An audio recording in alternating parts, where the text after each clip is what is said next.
Welcome to Faith and Science Field Notes Radio. If you notice, there was a star in today's episode title, and that means you found one of our special AI co-hosted episodes. Every fifth episode features an AI co-host as we explore both science and faith together, while also modeling the responsible use of AI, because it's something that's not going to go away. We need to figure out how to use it the right way. Our philosophy is simple. Curiosity leads to questions. Science leads to testing ideas, but faith leads to wisdom. And character guides us to use what we learn responsibly. Artificial intelligence, or AI, is an incredible tool, but it isn't a source of truth or a substitute for human judgment. Like any tool, it can make mistakes, it can miss important details, provide incomplete information. That's why we compare AI's responses with trusted sources. We ask thoughtful questions, test ideas, and think critically. Most importantly, we remain the humans in the loop. Ultimately, once we choose to believe something, teach it, share it, act on it, that responsibility now belongs to us, not the AI. You can't use that as an excuse or a scapegoat. And, oh, AI told me so. That's not going to go far. So let's stay curious, test ideas, seek wisdom, build character, and continue to explore the incredible world God created. Welcome to Faith and Science Field Notes Radio. Joining us today is someone who gets more excited about atoms than most people get about pizza. It's our resident 15-year-old nuclear physics prodigy, Quinn Cork. Quinn, what have you been geeking out about this week? JB! So I was looking at this simulation of how quarks behave inside protons. And okay, I know it's not exactly seeing atoms with our eyes, but the way those quarks interact is just mind blown. I mean, atoms are cool, but quarks, woo! Sorry, I got excited already. What's next?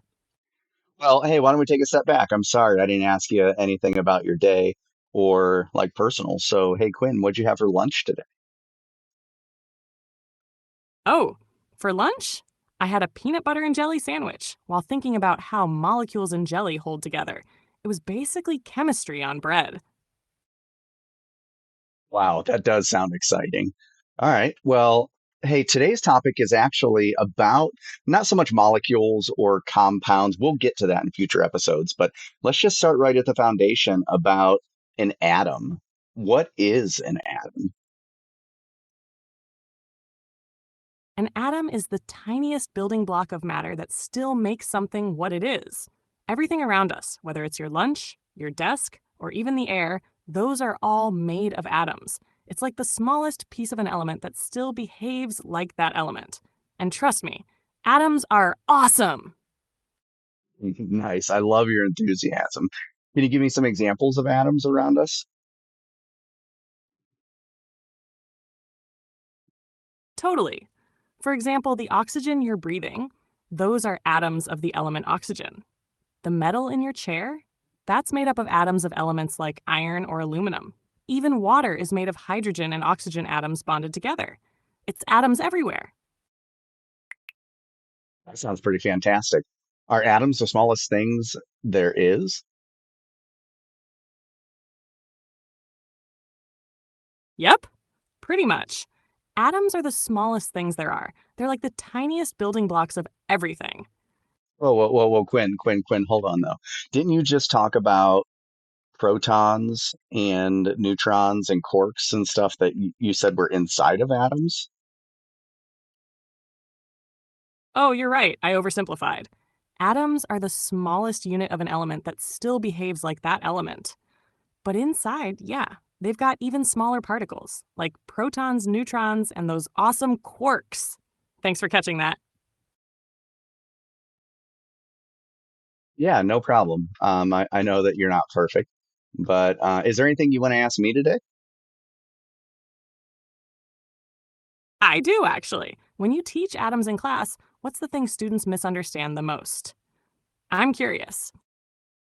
Ooh, yeah, that's a great question. So I would say understanding that atoms are the smallest structural use of something. So, like, for example, Lego blocks would be a great example, right? Atoms are Legos, but you could have blue and yellow and red and green, and you could put them together and you can make something bigger, like a molecule or a compound, which, I'll talk about in future episodes. But really, just understanding that at its most fundamental basis, atoms make up everything, and everything is made up of atoms, or it wouldn't exist. It wouldn't be something you could actually touch, whether it's a solid, liquid, or a gas. I'm sorry, but I'm having trouble responding right now. Please wait a bit and try again. Oh, that's fantastic. Maybe I just talked too long. I hear that from my wife, my kids, my students. All right. So, hey, why don't we just skip on? Um, so, Quinn, did I catch you making any mistakes or oversimplifications today? I'm sorry, but I'm having trouble responding right now. Please wait a bit and try again. Oh. Well, you know what? I think that you can keep listening, and if you get caught up, that's perfectly fine. Because I'll kind of jump to the ending of this episode. I don't expect you to be perfect, Quinn. You're just a tool to help us learn and understand and grow. But we definitely want to make sure that we validate what you or what AI, or I mean, even finding something on a single website needs to it needs to be like correlated with other pieces of facts and evidence. So, what I want to do now that we talked about the science side of atoms is I want to jump into the religious side like we do in every chapter. So, here's today's deep dive. Lean in. Hebrews chapter 11, verse 3 says that by faith we understand the universe was formed at God's command, so that what is seen was not made out of what was visible. Atoms are exactly that kind of hidden foundation, invisible building blocks behind absolutely everything we see, whether Quinn or a microscope can spot them directly or not. So here's a question we're sitting with. What's something in your faith that you trust is real and true, even though you can't see it directly? Here's a takeaway for today.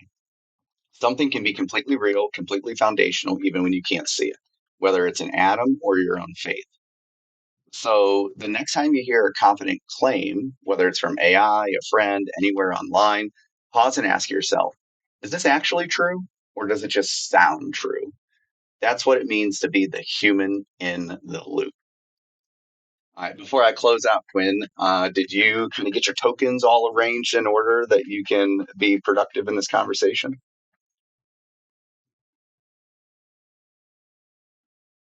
Absolutely, JB. I'm all set. And remember, while atoms are the foundation of everything physical, your curiosity and character guide the way you explore. The universe gets cooler the closer you look. See you next time. And remember, stay curious, test ideas, seek wisdom, use AI as a tool, not as your authority.